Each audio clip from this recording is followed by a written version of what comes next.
네, 여러분 안녕하십니까? 식품학 이번에는 식품의 냄새 시간인데요. 이 전까지 여러 가지 그 감각적인 부분에 있어서 식품의 색깔, 식품의 맛, 그다음에 이제 식품의 냄새 차례입니다. 이렇게 세 가지는 식품의 그 어떤 가치를 평가하는데 굉장히 중요한 요소가 되는데요. 사실은 식품의 냄새도 굉장히 깊은 그러한 식품의 품질과 깊은 관계를 맺고 있습니다. 예, 이것이 비강이라고 하는 구조인데요. 이게 이제 코어 부분이고, 코로 해서 어떠한 그 향기 물질이 올라가게 되면 이와 같이 후각 세포를 통해서 그 냄새를 향기를 이제 맡게 됩니다. 맡게 됩니다. 사실은 이제 인간의 후각적인 기능보다도 그 동물의 후각의 기능이 훨씬 더 강하죠. 네, 특히 이제 강아지 같은 경우, 개 같은 경우에는 이 후각 세포의 그런 그 세포의 그 숫자가 사람보다도 굉장히 많다고 합니다. 그래서 남아있는 냄새의 물질 아니면 멀리 있는 냄새의 물질 그리고 그 원천까지도 전부 다 이제 알아맞히는 그런 능력이 있다고 얘기를 하는데요. 보통 사람들에게 있어서 후각이라고 하는 것은 식품 어떤 먹고 싶어하는 식품들 그리고 제가 좋아하는 식품들 이런 것들을 이렇게 그 보지 않고도 가려낼 수 있을 정도로 경험적인 그런 경험적인 어떤 인식에 근거하여서 식품들에 대해서 취하고 싶은 취하고 싶은 식품들에 대해서 이렇게 구별하는 그런 능력을 갖고 있지만 또 한편으로는 이 후각이라고 하는 것은 상대에 대한 어떤 페로몬의 그런 냄새들을 맡고서 어떤 번식이라든지 그런 기능을 위해서 있다고도 얘기를 합니다. 뭐 또 한편으로는 뭐 사실은 제가 이건 옛날에 그 당시에 프레데이터라고 하는 그런 영화에 나오는 프레데이터 괴물을 얘기한 것이었는데 프레데이터 원래 약탈자 아니면 뭐 천적 그런 뜻이거든요. 그러니까 천적들한테서부터 자기를 보호하기 위해서 천적의 냄새를 통해서 구별하게 내기 위해서 후각이 더 발달했다라는 얘기도 있습니다. 또 이와 같이 꽃향기라든지 그러한 어떤 감정적인 그런 기쁨 그런 것을 주기 위해서 아니면 향기와 관련되어 있는 어떤 향료라든지 음, 아니면은 뭐 그 상대방한테 꽃을 이제 사준다는 것은 그만큼 꽃의 향기가 자신들의 그 마음을 표현한다든지 그런 것은 이제 중요한 그런 어, 도구가 되잖아요. 근데 또 한편으로는 여하튼 뭐 곰팡이 그러니까 그 식품이 변했다는 것을 인지하는 데 있어도 후각은 굉장히 또한 중요한 역할을 하게 됩니다. 그죠? 그리고 부패됐거나 아니면 상한 것 아니면 독이 있는 것 이런 것들에 대한 경험적인 인지를 심어주기도 합니다. 그리고 좋지 않은 그런 독성 물질이라든지 아니면 독성 케미칼이라든지 이런 것도 경험에 의존적인 그런 것을 통해서 후각을 통해서도 사람들이 인지를 하게 합니다. 이 후각세포는 이와 같이 그 상피세포 자체에 이렇게 이중막으로 되어 있습니다. 친수성 물질과 소수성 물질로 이렇게 돼서 이중막으로 이제 형성이 되어 있는데 이 이중막을 통과하기 위해서라면 굉장히 분자의 크기가 작아야겠고 또 휘발성이 있어야 되겠죠. 휘발성이 있어야 되고 공기로 날라 올라야 되니까 코로 들어와야 되니까요.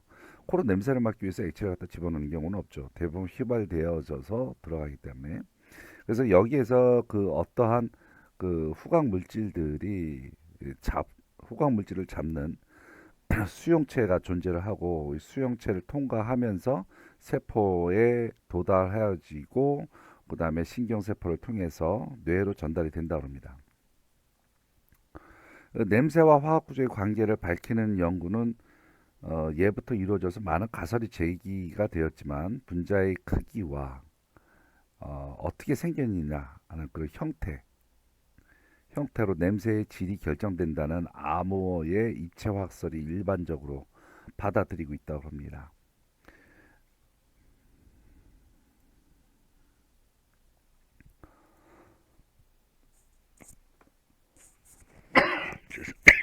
죄송합니다. 자, 그렇기 때문에 얘네들은 water solubility, 이제 수용성이어야 하고 왜냐면은 얘네들이 기방성이라고 그러면 이 부분을 통과하지 못할 거니까. 그 다음에 sufficiently high vapor pressure니까 이것은 수증기로 전환되니까 휘발성이 있어야 된다라는 뜻이고요. 그 다음에 얘네들 인지질을 통과를 해야 되기 때문에 극성이 좀 낮아야 돼요. 극성이 낮아야 됩니다. 이제 극성이라고 하는 것은 뭔지 아시고 계시겠죠. 극성이 낮아야 되고. 그렇다고 해서 이것이 완전히 수용성이어야 되느냐? 그렇지 않고 약간의 지용성인 부분도 들어가야 된다. 그러니까 수용성이자 지용성이어야 된다 이런 얘기죠. 그리고 표면에서의 활성을 갖고 있어야 된다. 뭐 이러한 역할을 갖고 있으면 대부분 냄새를 내는 물질의 기본적인 여건이라고 얘기를 합니다만, 자, 이 부분은 심화적인 학습 부분이기 때문에 나중에 다시 얘기를 하겠습니다. 그 아머라고 하는 사람은 이와 같이 입체화학서를 제시를 합니다. 그 화학서를 보게 되면 이 사람은 이렇게 그 주요한 냄새를 이렇게 분류를 했어요. 장래 냄새, 사양 냄새, 꽃향, 민트향, 에테르향, 뭐 이런 식으로 돼갖고 각각의 어떠한 모양을 갖고 있는 입체적인 모양에 의해서 어, 그러니까 이와 비슷한 입체적인 모양을 갖고 있는 화합물은 거의 다 꽃향이 난다. 꽃, 꽃 냄새가 난다. 뭐 이와 같은 화합물은 전부 다 에테르 냄새가 나더라. 그렇게 얘기를 하고요. 뭐 이러한 식으로 이제 분류를 하였던 것이 아모의 입체 화학설입니다. 그러나 이것이 이제 정확하다, 코렉트하다, 맞는 말이다, 라고 얘기하기가 좀 곤란한 부분이 많이 있어요. 그리고 어, 또 하나 말씀을 드릴 것이 이제 냄새, 향기 이런 것들은 문화의 차이가 굉장히 많아요. 문화의 차이. 왜 그러냐면 냄새는 다분히 경험적인 요소가 굉장히 많이 있거든요. 그래서 이 경험이라는 것이 역사에 의해서 쌓여진 것이잖아요. 그 인류들이 그러니까 그 해당 지역의 인류들이 오랫동안 머물면서 그 자신들만의 식품, 자신들만의 사회를 구성을 하면서 그런 각각 다른 경험을 갖고 있기 때문에 이 냄새는 지역적으로 아시아 사람들 같은 경우에 이런 장내 냄새, 사양 냄새, 에테르 냄새, 뭐 민트 향, 뭐 이런 것들이 평상시에서 기본적인 맛, 즉 우리 신맛, 단맛, 쓴맛, 뭐 이런 것과 같이 분류에 있어서 기본적인 냄새라고 얘기하기에는 전부 다 수긍하기에는 갸우뚱할 거란 말이죠. 예. 그래서 여러 가지로 이제 그 외국 사람들의 그런 입체화학설에 의한 그런 냄새의 분류와 우리가 지금 갖고 있는 어떤 인식하고 있는 냄새와는 사실 여러 가지 차이가 있습니다. 자, 여기까지 있어서는 일단 그 뭐 냄새, 향기 이러한 부분들에 대한 일반적인 얘기를 해봤고요. 자, 이 에탄올, 원프로파놀, 아이소부타놀, 부타놀, 이 메틸부탄, 뭐 L올 뭐 그런 것부터 시작을 해서 쭉 이런 그 향기 성분들이 있어요. 이 다 휘발성 물질들인데 이 휘발성 물질들이 다 합쳐지면 어떤 냄새를 낸다고 그럽니다. 이 과연 어떠한 냄새의 향기 성분일까요?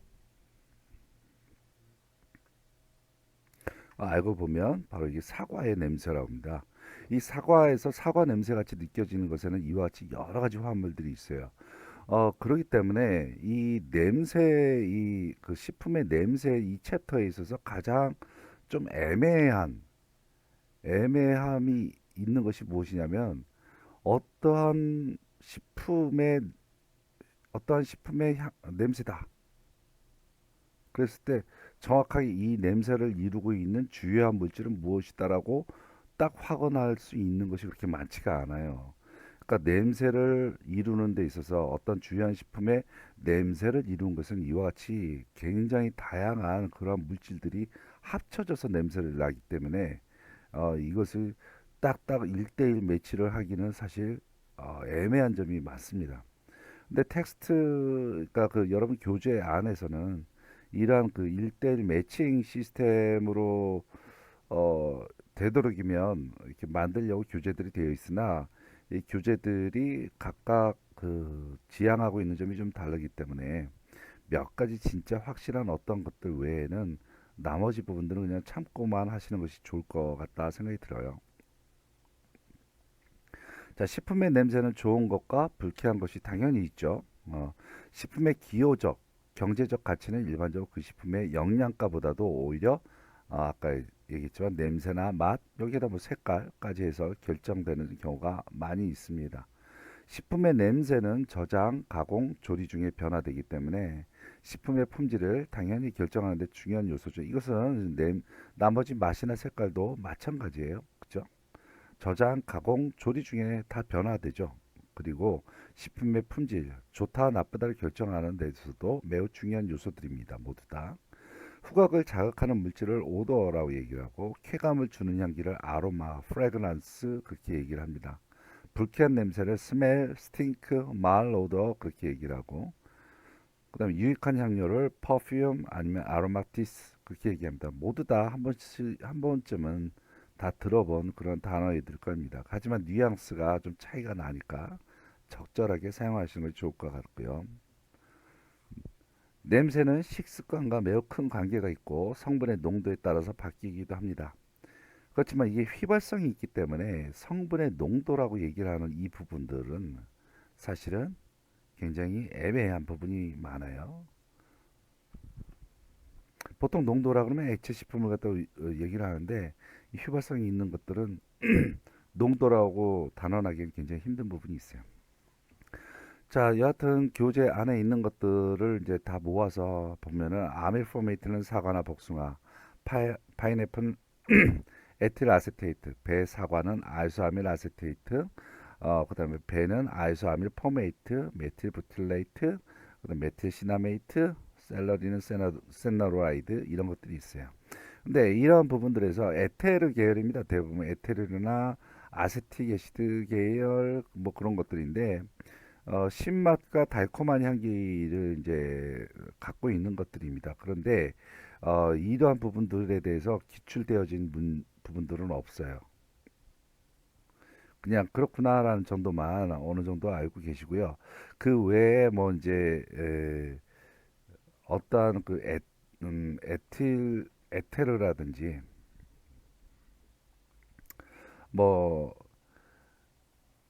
이와 비슷한 에테르 비슷한 그러한 물질들 같은 것들이 이제 식물성 식품에 있어서 어떤 그 향긋한 그런 과일이라든지 그런 데 이제 많이 들어가 있다는 얘기는 있으나 확실하게 단언하기는 모두 다 꺼려하는 부분들입니다, 사실은. 그러니까 그냥 참조만 하시고요. 자, 여기서 이제 조금 이제 자주 나오는 부분들이 이런 부분입니다. 리모넨, 오렌지나 레몬의 향기. 그다음에 쑥 같은 것은 퓨전. 그다음에 바카는 맨솔. 이건 뭐 여러분 잘 아시겠고요. 그다음에 시트랄, 레몬 오렌지. 그러면 제라니올, 아니면 알파피넨 뭐 이런 것은 여러분 그냥 보시고요. 이런 것은 확실한 그런 향기 성분과 그에 해당되는 식품들하고의 짝이니까 이런 부분들은 암기를 해주시기 바라겠습니다.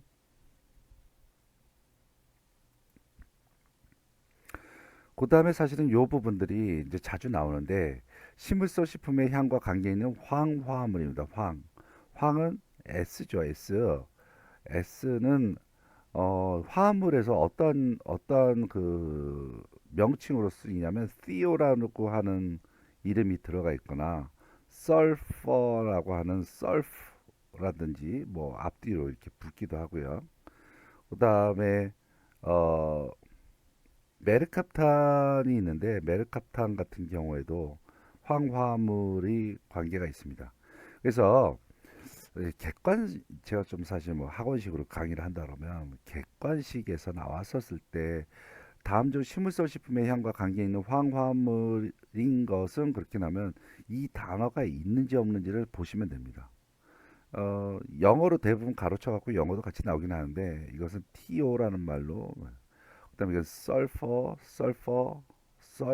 그러면 나오고 메르캅탄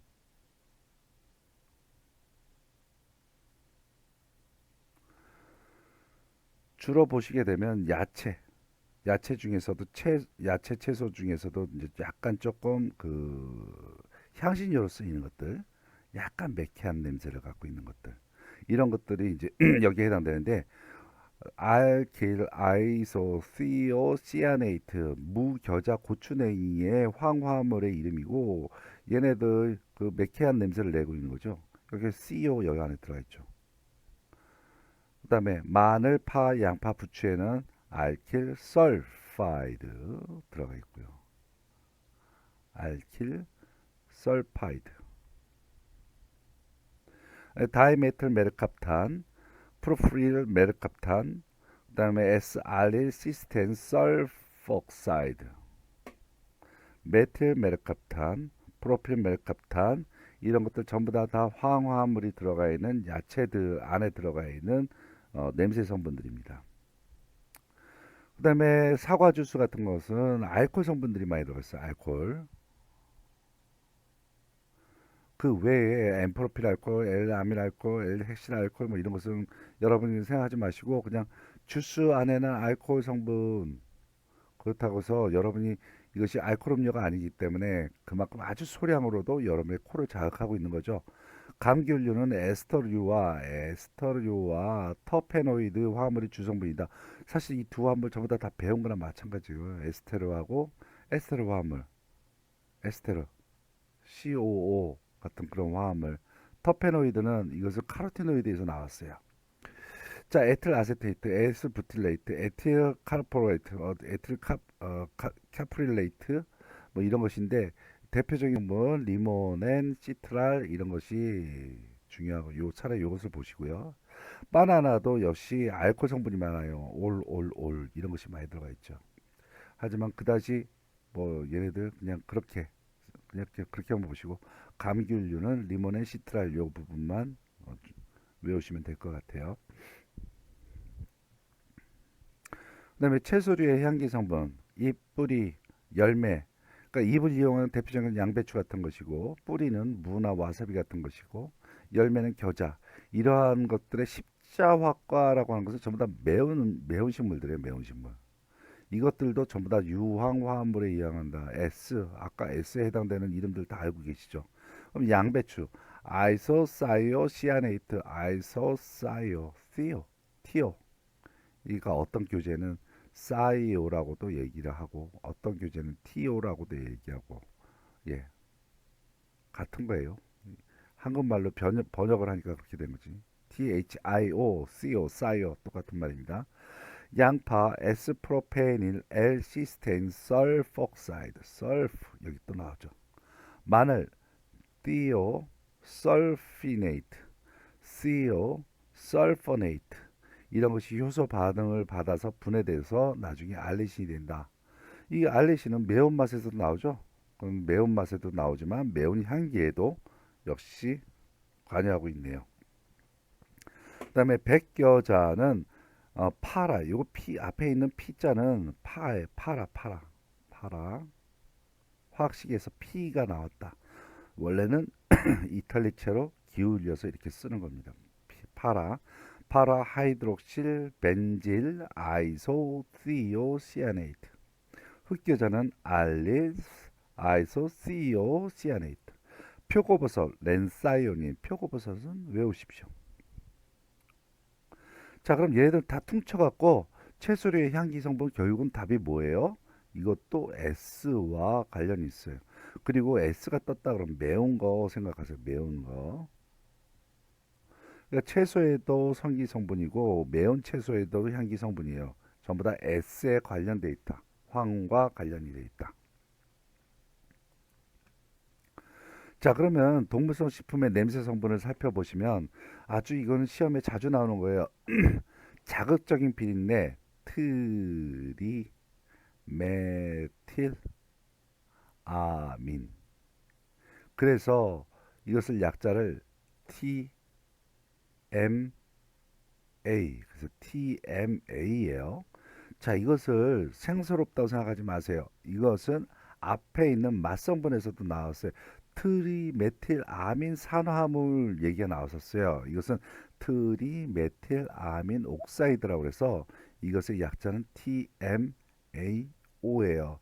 자, 이것은 신선한 거예요. 신선하고 좋은 맛. 그런데 이거 부패되면 O가 빠지는 거야. TMA. 이것은 비린 맛, 비린 냄새예요. 그래서 트리메틸아민.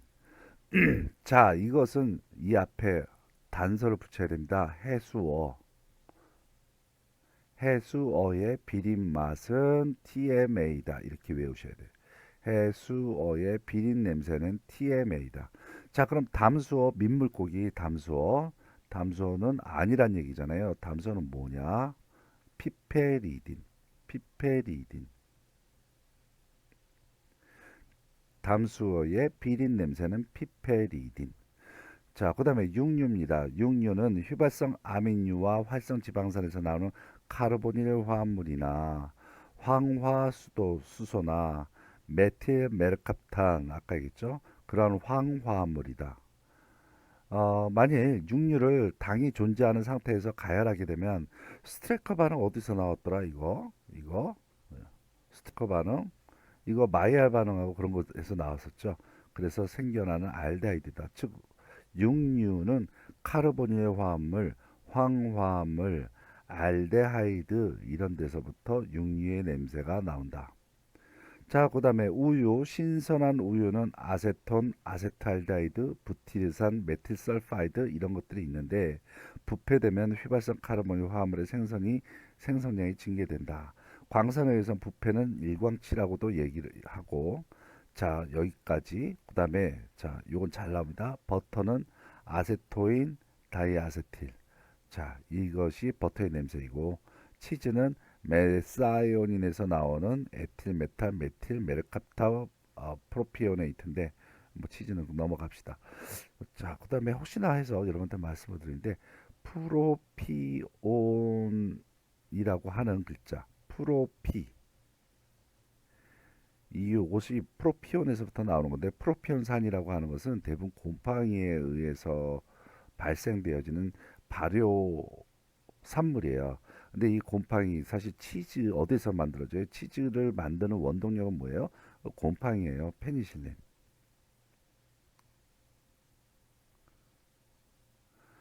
그래서 프로피온이라든지 프로피라고 하는 그런 화합물이 떴다. 그러면 이건 뭐 치즈 생각하시면 돼요. 치즈.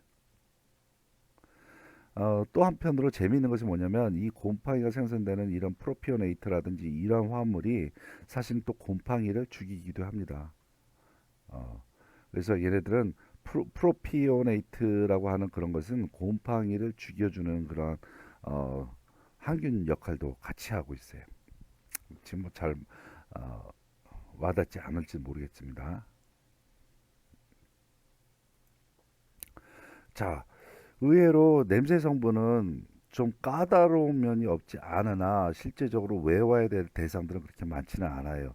어, 그래서 혹시나 중요한 시험을 치르게 되는 그러니까 영양사라든지 아니면 식품 산업기사라든지 어떠한 실험을 치르기 전에 얘네들은 잠시 정리된 것만 쑥 훑어보면서 들어가시고 중요한 이런 트리메틸 아민이라든지 그런 몇 가지 성분만 그냥 머릿속에다 암기를 잘 해두시고 있으시면 됩니다.